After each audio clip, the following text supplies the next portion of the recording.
तो आइए सुनते हैं मुंशी प्रेमचंद की कहानियों का संग्रह मानसरोवर भाग 3 की और एक कहानी जिसका नाम है भाड़े का टट्टू। आगरा कॉलेज के मैदान में संध्या समय दो युवक हाथ से हाथ मिलाए टहल रहे थे। एक का नाम यशवंत था, दूसरे का नाम रमेश। यशवंत डिल डॉल का ऊंचा और बलिष्ठ था। उसके मुख पर संयम और स्वास्थ्य की कांति झलकती थी। रमेश छोटे कद और इखरे बदन का तेजहीन और दुर्बल आदमी था। दोनों में किसी विषय पर बहस हो रही थी। यशवंत ने कहा, मैं आत्मा के आगे धन का कुछ मूल्य नहीं समझता। रमेश बोला, बड़ी खुशी की बात है। यशवंत, हाँ देख लेना, तुम ताना मार रहे हो, लेकिन मैं दिखला दूंगा कि धन को कितना तुच्छ समझता हूं। रमेश, खैर दिखला देना। मैं तो धन को तुच्छ नहीं समझता। धन के लिए 15 वर्षों से किताब चाट रहा हूं। धन के लिए माँ बाप, भाई बंधु सबसे अलग यहां पड़ा हूं। ना जाने अभी कितनी सलामियां देनी पड़ेंगी, कितनी खुशामद करनी पड़ेगी। क्या इसमें आत्मा का पतन ना होगा? मैं तो इतने ऊंचे आदर्श का पालन नहीं कर सकता। यहां तो अगर किसी मुकदमे में अच्छी रिश्वत पा जाए तो शायद छोड़ ना सके। क्या तुम छोड़ दोगे? यशवंत, मैं उसकी ओर आंख उठाकर भी ना देखूंगा, और मुझे विश्वास है कि तुम जितने नीच बनते हो उतने नहीं हो। रमेश, मैं उससे कहीं नीच हूं जितना कहता हूं। यशवंत, मुझे तो यकीन नहीं आता कि स्वार्थ के लिए तुम किसी को नुकसान पहुंचा सकोगे। रमेश, भाई संसार में आदर्श का निर्वाह केवल सन्यासी ही कर सकता है। मैं तो नहीं कर सकता। मैं तो समझता हूं कि अगर तुम्हें धक्का देकर तुमसे बाजी जीत सकूं तो तुम्हें जरूर गिरा दूंगा, और बुरा ना मानो तो कह दूं तुम भी जरूर गिरा दोगे। स्वार्थ का त्याग करना कठिन है। यशवंत, तो मैं कहूंगा कि तुम भाड़े के टट्टू हो। रमेश, और मैं कहूंगा कि तुम काठ के उल्लू हो। यशवंत और रमेश साथ साथ स्कूल में दाखिल हुए और साथ ही साथ उपाधियां लेकर कॉलेज से निकले। यशवंत कुछ मंद बुद्धि पर बला का मेहनती था। जिस काम को हाथ में लेता उससे चिमट जाता और उसे पूरा करके ही छोड़ता। रमेश तेज था पर आलसी। घंटे भर भी जमकर बैठना उसके लिए मुश्किल था। एमए तक तो वह आगे रहा और यशवंत पीछे। मेहनत बुद्धि बल से परास्त होती रही, लेकिन सिविल सर्विस में पासा पलट गया। यशवंत सब धंधे छोड़कर किताबों पर पिल पड़ा। घूमना फिरना, सैर सपाटा, सर्कस थिएटर, यार दोस्त सबसे मुंह मोड़कर अपने एकांत कुटीर में जा बैठा। रमेश दोस्तों के साथ गपशप उड़ाता, क्रिकेट खेलता रहा। कभी कभी मनोरंजन के तौर पर किताब देख लेता। कदाचित उसे विश्वास था कि अब की भी मेरी तेजी बाजी ले जाएगी। अक्सर जाकर यशवंत को दीख करता, उसकी किताब बंद कर देता।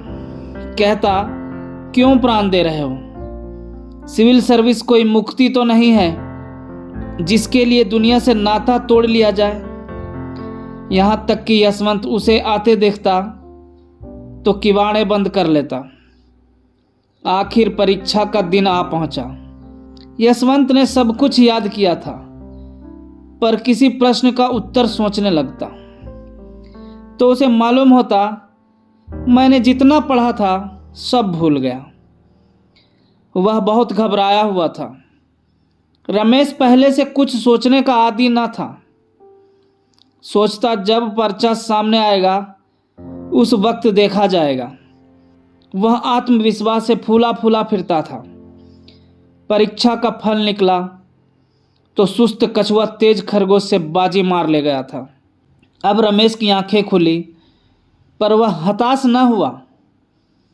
योग्य आदमी के लिए यश और धन की कमी नहीं, यह उसका विश्वास था।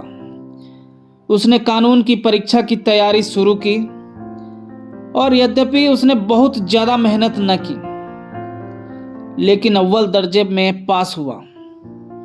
यशवंत ने उसको बधाई का तार भेजा। अब एक जिले का अफसर हो गया था। 10 साल गुजर गए। यशवंत दिलो जान से काम करता था और उसके अफसर उससे बहुत प्रसन्न थे। पर अफसर जितने प्रसन्न थे, मातहत उतने ही अप्रसन्न रहते थे। वह खुद जितनी मेहनत करता था, मातहतों से भी उतनी ही मेहनत लेना चाहता था। खुद जितना बैलोस था, मातहतों को भी उतना ही बैलोस बनाना चाहता था। ऐसे आदमी बड़े कारगुजार समझे जाते हैं। यशवंत की कारगुजारी का अफसरों पर सिक्का जमता जाता था। 5 वर्षों में ही वह जिले का जज बना दिया गया। रमेश इतना भाग्यशाली न था। वह जिस इजलास में वकालत करने जाता, वहीं असफल रहता। हकीम को नियत समय पर आने में देर हो जाती तो खुद भी चल देता और फिर बुलाने से भी ना आता। कहता, अगर हाकिम वक्त की पाबंदी नहीं करता तो मैं क्यों करूं? मुझे क्या गरज पड़ी है कि घंटों उनके इजलास पर खड़ा उनकी राह देखा रहूं। बहस इतनी निर्भीकता से करता कि खुशामत के आदि हुक्काम की निगाहों में उसकी निर्भीकता गुस्ताखी मालूम होती। सहनशीलता उसे छू नहीं गई थी। हाकिम हो या दूसरे पक्ष का वकील, जो उसके मुंह लगता उसकी खबर लेता था। यहां तक कि एक बार वह जिला जज से ही लड़ बैठा। फल यह हुआ कि उसकी सनद छीन ली गई, किंतु मुवक्किलों के हृदय में उसका सम्मान ज्यों का त्यों रहा। तब उसने आगरा कॉलेज में शिक्षक का पद प्राप्त कर लिया, किंतु यहां भी दुर्भाग्य ने साथ न छोड़ा। प्रिंसिपल से पहले ही दिन खटपट हो गई।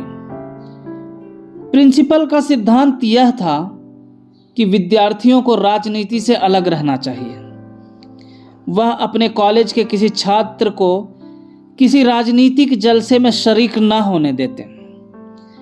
रमेश पहले ही दिन से इस आज्ञा का खुल्लम खुल्ला विरोध करने लगा। उसका कथन था कि अगर किसी को राजनीतिक जलसों में शामिल होना चाहिए तो विद्यार्थी को। यह भी उसकी शिक्षा का एक अंग है। अन्य देशों में छात्रों ने युगांतर उपस्थित कर दिया है, तो इस देश में क्यों उनकी जबान बंद की जाती है? इसका फल यह हुआ कि साल खत्म होने के पहले ही रमेश को इस्तीफा देना पड़ा, किंतु विद्यार्थियों पर उसका दबाव तिल भर भी कम न हुआ। इस भांति कुछ तो अपने स्वभाव और कुछ परिस्थितियों ने रमेश को मार मार कर हाकिम बना दिया। पहले मुवक्किलों का पक्ष लेकर अदालत से लड़ा, फिर छात्रों का पक्ष लेकर प्रिंसिपल से रार मोल ली और अब प्रजा का पक्ष लेकर सरकार को चुनौती दी। वह स्वभाव से ही निर्भीक, आदर्शवादी, सत्यभक्त तथा आत्माभिमानी था। ऐसे प्राणी के लिए प्रजा सेवक बनने के सिवा और उपाय ही क्या था? समाचार पत्रों में वर्तमान परिस्थिति पर उसके लेख निकलने लगे। उसकी आलोचनाएं इतनी स्पष्ट, इतनी व्यापक और इतनी मार्मिक होती थी कि शीघ्र ही उसकी कीर्ति फैल गई। लोग मान गए कि इस क्षेत्र में एक नई शक्ति का उदय हुआ है। अधिकारी लोग उसके लेख पढ़कर तिलमिला उठते थे। उसका निशाना इतना ठीक बैठता था कि उससे बच निकलना असंभव था। अतिशयोक्तियां तो उनके सिरों पर से सनसनाती हुई निकल जाती थी। उनका वे दूर से तमाशा देख सकते थे, अभिज्ञताओं की वे उपेक्षा कर सकते थे। ये सब शस्त्रे उनके पास पहुंचते ही ना थे, रास्ते में ही गिर पड़ते थे। पर रमेश के निशाने सिरों पर बैठते और अधिकारियों में हलचल और हाहाकार मचा देते थे। देश की राजनीतिक स्थिति चिंताजनक हो रही थी। यशवंत अपने पुराने मित्र के लेखों को पढ़ पढ़ कर कांप उठते थे। भय होता कहीं वह कानून के पंजे में ना आ जाए। बार बार उसे संयत रहने की ताकीद करते, बार बार मिन्नतें करते कि जरा अपनी कलम और नरम कर दो, जानबूझकर क्यों विषधर कानून के मुंह में उंगली डालते हो। लेकिन रमेश को नेतृत्व का नशा चढ़ा हुआ था। वह इन पत्रों का जवाब तक न देता था। 5वें साल यशवंत बदलकर आगरे का जिला जज हो गया। देश की राजनीतिक दशा चिंताजनक हो रही थी। खुफिया पुलिस ने एक तूफान खड़ा कर दिया था। उसकी कपोल कल्पित कथाएं सुन सुनकर हुक्कामों की रूह फना हो रही थी। कहीं अखबारों का मुंह बंद किया जाता था, कहीं प्रजा के नेताओं का। खुफिया पुलिस ने अपना उल्लू सीधा करने के लिए हुक्कामों के कुछ इस तरह कान भरे कि उन्हें हर एक स्वतंत्र विचार रखने वाला आदमी खूनी और कातिल नजर आता था।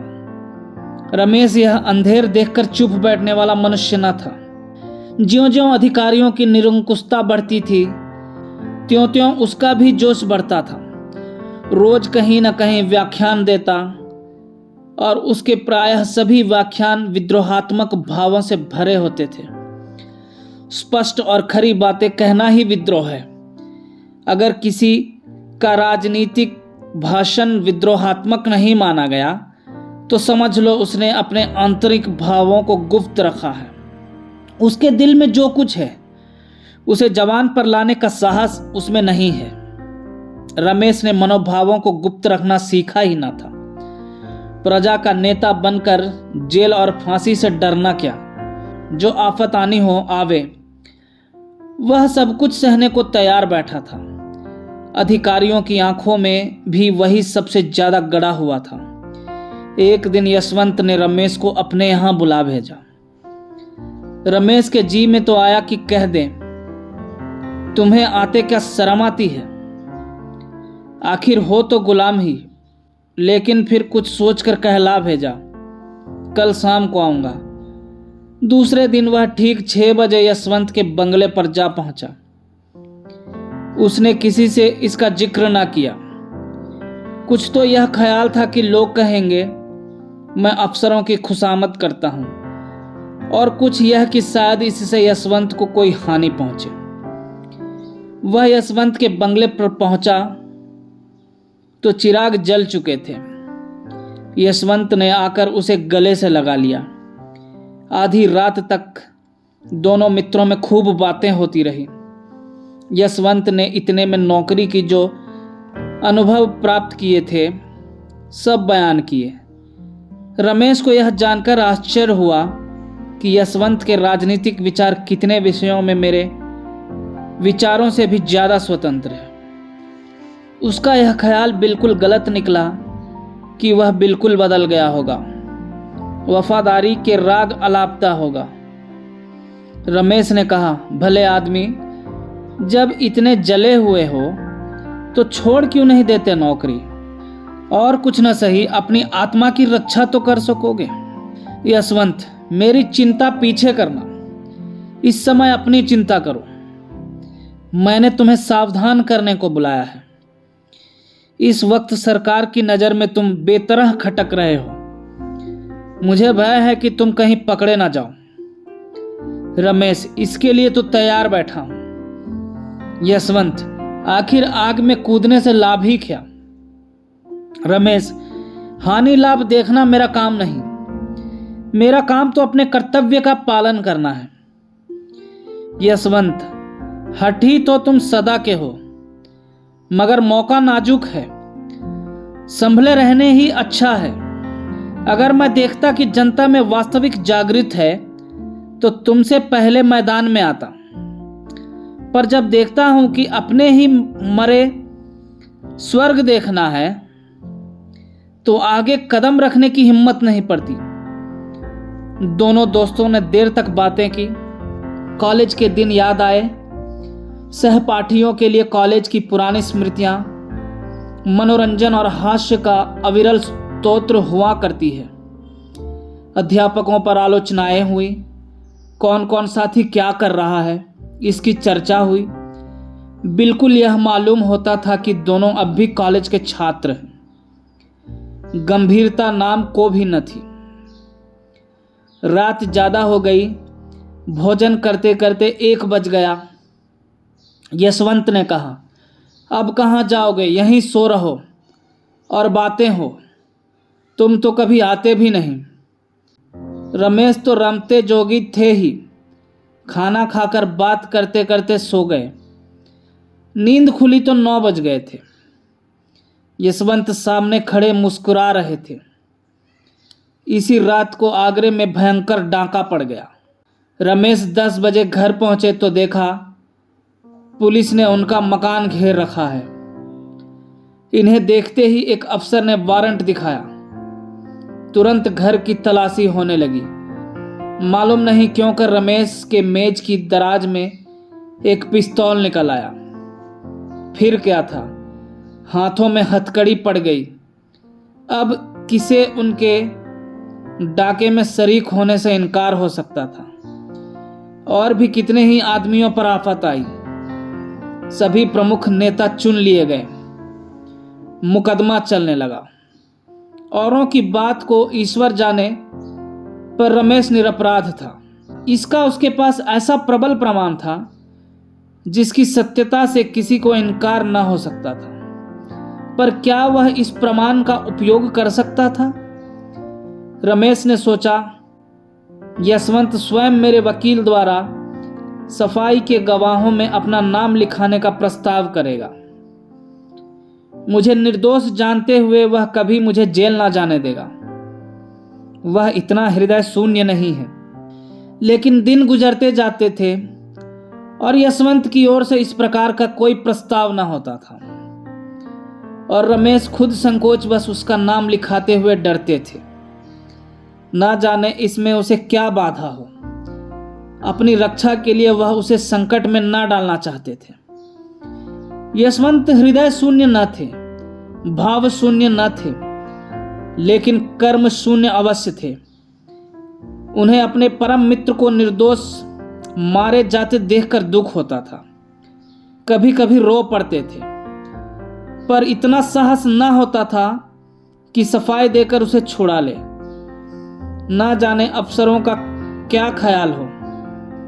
कहीं यह न समझने लगे कि मैं भी षड्यंत्रकारियों से सहानुभूति रखता हूं। मेरा भी उनके साथ कुछ संपर्क है। यह मेरे हिंदुस्तानी होने का दंड है। जानकर जहल निगलना पड़ रहा है। पुलिस ने अफसरों पर इतना आतंक जमा दिया कि चाहे मेरी शहादत से रमेश छूट भी जाए, खुल्लम खुल्ला मुझ पर अविश्वास न किया जाए, पर दिलों से यह संदेह क्यों कर दूर होगा कि मैंने केवल एक स्वदेश बंधु को छुड़ाने के लिए झूठी गवाही दी। और बंधु भी कौन, जिस पर राज विद्रोह का अभियोग है। इसी सोच विचार में 1 महीना गुजर गया। उधर मजिस्ट्रेट ने यह मुकदमा यशवंत ही के इजलास में भेज दिया। डाके में कई खून हो गए थे और मजिस्ट्रेट को उतनी ही कड़ी सजाएं देने का अधिकार न था जितनी उसके विचार में दी जानी चाहिए थी। यशवंत अब बड़े संकट में पड़ा। उसने छुट्टी लेनी चाहिए, लेकिन मंजूर न हुई। सिविल सर्जन अंग्रेज था। इस वजह से उसकी सनद लेने की हिम्मत न पड़ी। बला सिर पर आ पड़ी थी और उससे बचने का उपाय न सूझता था। भाग्य की कुटिल क्रीड़ा देखिए। साथ खेले और साथ पढ़े हुए 2 मित्र एक दूसरे के सम्मुख खड़े थे।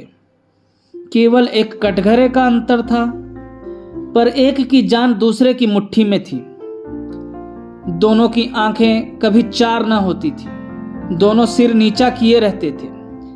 यद्यपि यशवंत न्याय के पद पर था और रमेश मुलजिम, लेकिन यथार्थ में दशा इसके प्रतिकूल थी।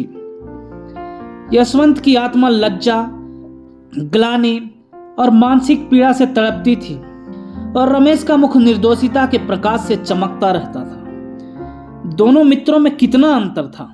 एक उदार था, दूसरा कितना स्वार्थी। रमेश चाहता तो भरी अदालत में उस रात की बात कह देता, लेकिन यशवंत जानता था रमेश फांसी से बचने के लिए भी उस प्रमाण का आश्रय न लेगा जिसे मैं गुप्त रखना चाहता हूं। जब तक मुकदमे की पेशियां होती रही तब तक यशवंत को असह्य मर्म वेदना होती रही। उसकी आत्मा और स्वार्थ में नित्य संग्राम होता रहता था, पर फैसले के दिन तो उसकी वही दशा हो रही थी जो किसी खून के अपराधी की हो। इजलास पर जाने की हिम्मत ना पड़ती थी। वह 3 बजे कचहरी पहुंचा। मुलजिम अपना भाग्य निर्णय सुनने को तैयार खड़े थे। रमेश भी आज रोज से ज्यादा उदास था। उसके जीवन संग्राम में वह अवसर आ गया था जब उसका सिर तलवार की धार के नीचे होगा। अब तक भय सूक्ष्म रूप में था, आज उसने स्थूल रूप धारण कर लिया था। यशवंत ने दृढ़ स्वर में फैसला सुनाया। जब उसके मुख से यह शब्द निकले कि रमेश चंद्र को 7 वर्ष का कठिन कारावास, तो उसका गला रूंध गया। उसने तलवीज मेज पर रख दी। कुर्सी पर बैठकर पसीना पोंछने के बहाने आंखों में उमड़े हुए आंसुओं को पोंछा। इससे आगे तजवीज उससे न पढ़ी गई। रमेश जेल से निकलकर पक्का क्रांतिवादी बन गया। जेल की अंधेरी कोठरी में दिन भर के कठिन परिश्रम के बाद वह दोनों के उपकार और सुधार के मंसूबे बांधा करता था। सोचता, मनुष्य क्यों पाप करता है? इसलिए ना कि संसार में इतनी विषमता है। कोई तो विशाल भवनों में रहता है और किसी को पेड़ की छाह भी मयस्सर नहीं। कोई रेशम और रत्नों से मढ़ा हुआ है, किसी को फटा वस्त्र भी नहीं। ऐसे न्याय विहीन संसार में यदि चोरी, हत्या और अधर्म है तो यह किसका दोष है? वह एक ऐसी समिति खोलने का स्वप्न देखा करता जिसका नाम संसार से इस विषमता को मिटा देना हो। संसार सबके लिए है और उसमें सबको सुख भोगने का समान अधिकार है। न डाका है, न चोरी। धनी अगर अपना धन खुशी से नहीं बांट देता तो उसकी इच्छा के विरुद्ध बांट लेने में क्या पाप? धनी उसे पाप कहता है तो कहे। उसका बनाया हुआ कानून दंड देना चाहता है तो दे। हमारी अदालत भी अलग होगी। उसके सामने वे भी मनुष्य अपराधी होंगे जिनके पास जरूरत से ज्यादा सुख भोग की सामग्रियां हैं। हम भी उन्हें दंड देंगे, हम भी उनसे कड़ी मेहनत लेंगे। जेल से निकलते ही उसने इस सामाजिक क्रांति की घोषणा कर दी। गुप्त सभाएं बनने लगी, शस्त्रास्त्र जमा किए जाने लगे और थोड़े ही दिनों में डाकों का बाजार गर्म हो गया। पुलिस ने उसका पता लगाना शुरू किया। उधर क्रांतिकारियों ने पुलिस पर भी हाथ साफ करना शुरू किया। उनकी शक्ति दिन दिन बढ़ने लगी। काम इतनी चतुराई से होता था कि किसी को अपराधी का कुछ सुराग न मिलता। रमेश कहीं गरीबों के लिए दवा खाना खोलता, कहीं बैंक। डाके के रुपयों से उसने इलाके खरीदना शुरू किया। जहां कोई इलाका नीलाम होता वह उसे खरीद लेता। थोड़े ही दिनों में उसके अधीन एक बड़ी जायदाद हो गई। इसका नफा गरीबों के उपकार में खर्च होता था। तुर्रा यह कि सभी जानते थे यह रमेश की करामात है, पर किसी की मुंह खोलने की हिम्मत न होती थी। सभ्य समाज की दृष्टि में रमेश से ज्यादा घृणित और कोई प्राणी संसार में न था। लोग उसका नाम सुनकर कानों पर हाथ रख लेते थे। शायद उसे प्यासों मरता देखकर कोई एक बूंद पानी भी उसके मुंह में ना डालता, लेकिन किसी की मजाल न थी कि उस पर आक्षेप कर सके। इस तरह कई साल गुजर गए। सरकार ने डाकुओं का पता लगाने के लिए बड़े बड़े इनाम रखे। यूरोप से गुप्त पुलिस के सिद्धहस्त आदमियों को बुलाकर इस काम पर नियुक्त किया, लेकिन गजब के डकैत थे, जिनकी हिकमत के आगे किसी की कुछ ना चलती थी। पर रमेश खुद अपने सिद्धांतों का पालन ना कर सका। ज्यों-ज्यों दिन गुजरते थे, उसे अनुभव होता था कि मेरे अनुयायियों में असंतोष बढ़ता जाता है। उनमें भी जो ज्यादा चतुर और साहसी थे, वे दूसरों पर रोब जमाते और लूट के माल में बराबर हिस्सा न देते थे। यहां तक कि रमेश से कुछ लोग जलने लगे। वह राजसी ठाठ से रहता था। लोग कहते उसे हमारी कमाई को यूं उड़ाने का क्या अधिकार है। नतीजा यह हुआ कि आपस में फूट पड़ गई। रात का वक्त था, काली घटा छाई हुई थी। एक युवक ने कहा, आप बार बार मुझी को क्यों चुनते हैं? हिस्सा लेने वाले तो सभी हैं, मैं ही क्यों बार बार अपनी जान जोखिम में डालूं? रमेश ने दृढ़ता से कहा, इसका निश्चय करना मेरा काम है कि कौन कहां भेजा जाए।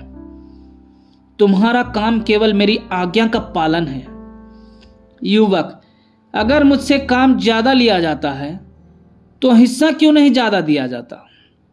रमेश ने उसकी त्योरियां देखी और चुपके से पिस्तौल हाथ में लेकर बोले, इसका फैसला वहां से लौटने के बाद होगा। युवक, मैं जाने से पहले इसका फैसला करना चाहता हूं। रमेश ने इसका जवाब ना दिया।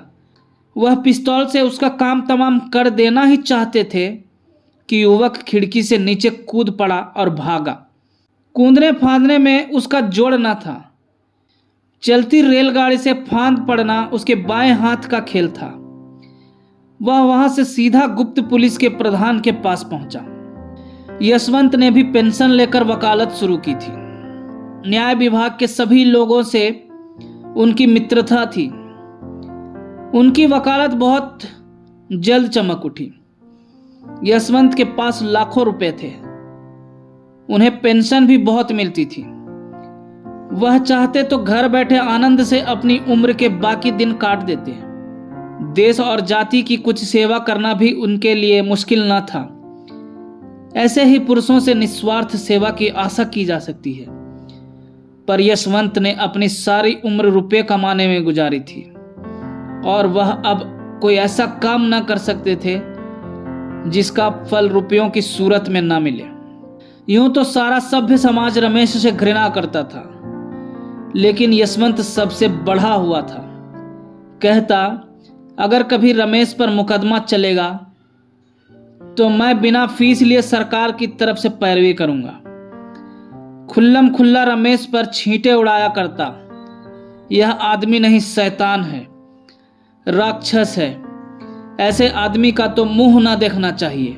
उफ, इसके हाथों कितने भले घरों का सर्वनाश हो गया, कितने भले आदमियों के प्राण गए, कितनी स्त्रियां विधवा हो गई, कितने बालक अनाथ हो गए। आदमी नहीं, पिशाच है। मेरा बस चले तो इसे गोली मार दूं, जीता चुनवा दूं। सारे शहर में शोर मचा हुआ था। रमेश बाबू पकड़े गए। बात सच्ची थी। रमेश चुपचाप पकड़ा गया था। उसी युवक ने जो रमेश के सामने कूद कर भागा था, पुलिस के प्रधान से सारा कच्चा चिट्ठा बयान कर दिया था। अपहरण और हत्या का कैसा रोमांचकारी, कैसा पैशाचिक, कैसा पापपूर्ण वृत्तांत था। भद्र समुदाय बगलें बजाता था। सेठों के घरों में घी के चिराग जलते थे। उनके सिर पर एक नंगी तलवार लटकती रहती थी। आज वह हट गई। अब वे मीठी नींद सो सकते थे। अखबारों में रमेश के हथकंडे छपने लगे। वे बातें जो अब तक मारे भय के किसी की जबान पर ना आती थी, अब अखबारों में निकलने लगी। उन्हें पढ़कर पता चलता था कि रमेश ने कितना अंधेर मचा रखा था। कितने ही राजे और रईस उसे महावर टैक्स दिया करते थे। उसका पुर्जा पहुंचता, फला तारीख को इतने रुपए भेज दो। फिर किसकी मजाल थी कि उसका हुक्म टाल सके। वह जनता के हित के लिए जो काम करता, उसके लिए भी अमीरों से चंदे लिए थे। रकम लिखना रमेश का काम था। अमीर को बिना कान पूंछ हिलाए वह रकम दे देनी पड़ती थी। लेकिन भद्र समुदाय जितना ही प्रसन्न था, जनता उतनी ही दुखी थी। अब कौन पुलिस वालों के अत्याचार से उनकी रक्षा करेगा? कौन सेठों के जुल्म से उन्हें बचाएगा? कौन उनके लड़कों के लिए कला कौशल के मदरसे खोलेगा? वे अब किसके बल पर कूदेंगे? वे अब अनाथ थे, वही उनका अवलंब था। अब वे किसका मुंह ताकेंगे? किसको अपनी फरियाद सुनाएंगे?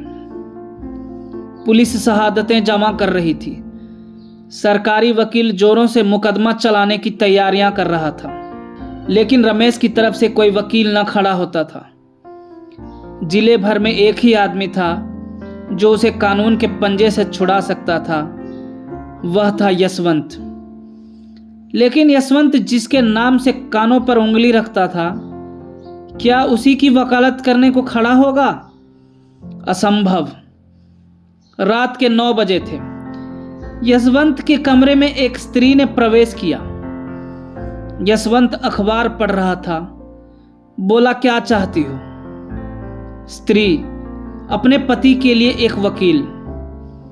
यशवंत, तुम्हारा पति कौन है? स्त्री, वह जो आपके साथ पढ़ता था और जिस पर डाके का झूठा अभियोग चलाया जाने वाला है। यशवंत ने चौंक कर पूछा, तुम रमेश की स्त्री हो? स्त्री, हां। यशवंत, मैं उनकी वकालत नहीं कर सकता। स्त्री, आपको अख्तियार है। आप अपने जिले के आदमी हैं और मेरे पति के मित्र रह चुके हैं, इसलिए सोचा था क्यों बाहर वालों को बुलाऊं, मगर अब इलाहाबाद या कलकत्ते से ही किसी को बुलाऊंगी। यशवंत, मेहनताना दे सकोगी? स्त्री ने अभिमान के साथ कहा, बड़े से बड़े वकील का मेहनताना क्या होता है? यशवंत, 3000 रुपये रोज। स्त्री, बस आप इस मुकदमे को ले लें, मैं आपको 3000 रुपये रोज दूंगी। यशवंत, 3000 रुपये रोज? स्त्री, हां, और यदि आपने उन्हें छुड़ा लिया तो 50,000 रुपये आपको इनाम के तौर पर और दूंगी। यशवंत के मुंह में पानी भर आया। अगर मुकदमा तो महीने भी चला तो कम से कम 1 लाख रुपए सीधे हो जाएंगे। पुरस्कार ऊपर से पूरे 2 लाख की गोटी है। इतना धन तो जिंदगी भर में भी जमा न कर पाए थे। मगर दुनिया क्या कहेगी? अपनी आत्मा भी तो नहीं गवाही देती। ऐसे आदमी को कानून के पंजे से बचाना असंख्य प्राणियों की हत्या करना है। लेकिन गोटी 2 लाख की है। कुछ रमेश के फंस जाने से इस जत्थे का अंत तो हुआ नहीं जाता। उसके चेले चपाड़ तो रहेंगे ही। शायद वे अब और भी उपद्रव मचाएं। फिर मैं 2 लाख की गोटी क्यों जाने दूं? लेकिन मुझे कहीं मुंह दिखाने को जगह न रहेगी, न सही। जिसका जी चाहे खुश हो, जिसका जी चाहे नाराज। ये 2 लाख तो नहीं छोड़े जाते। कुछ मैं किसी का गला तो दबाता नहीं, चोरी तो करता नहीं।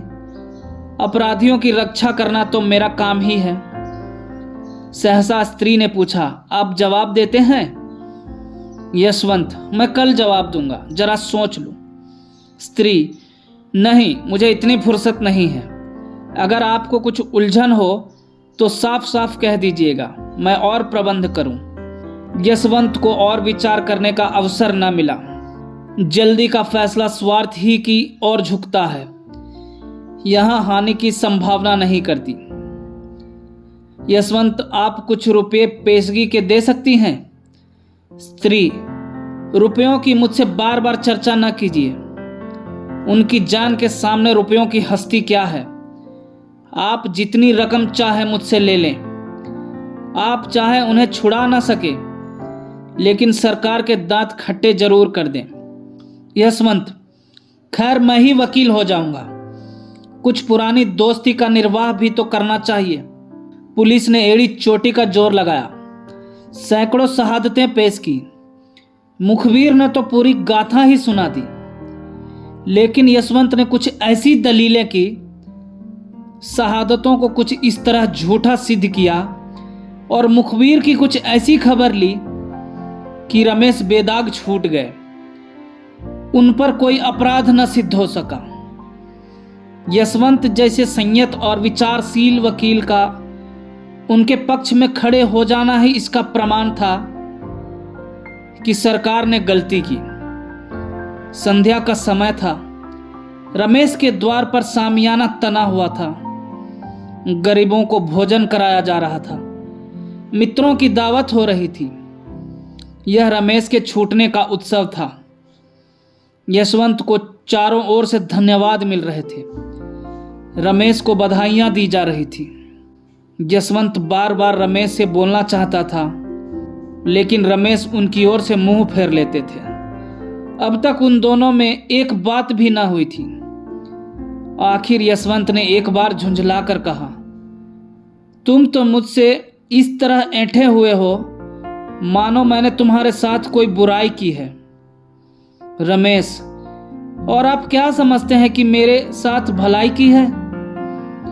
पहले आपने मेरे इस लोक का सर्वनाश किया था, अब की परलोक का किया। पहले न्याय किया होता तो मेरी जिंदगी सुधर जाती, और अब जेल जाने देते तो आकबत बन जाती। यशवंत, यह तो ना कहोगे कि इस मामले में कितने साहस से काम लेना पड़ा। रमेश, आपने साहस से काम नहीं लिया, स्वार्थ से काम लिया। आप अपने स्वार्थ के भक्त हैं। मैं तो आपको भाड़े का टट्टू समझता हूं। मैंने अपने जीवन का बहुत दुरुपयोग किया, लेकिन उसे आपके जीवन से बदलने को किसी दशा में तैयार नहीं हूं। आप मुझसे धन्यवाद की आशा न रखें। धन्यवाद।